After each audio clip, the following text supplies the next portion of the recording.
প্রিয় ভাইয়েরা, এই দুনিয়াতে যত অপরাধ হয়, যত অন্যায় হয়, যত অপারেশনের জুলুম হয়, তার মূল কারণ হচ্ছে আমরা আখিরাতকে বিশ্বাস করি না। ঠিক কি না?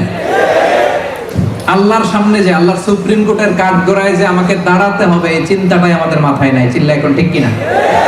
এই চিন্তা যদি কারো মাথায় থাকতো, সে স্ত্রীকে পিটাইতে পারতো? এতিম ছেলেরে মারতে পারতো?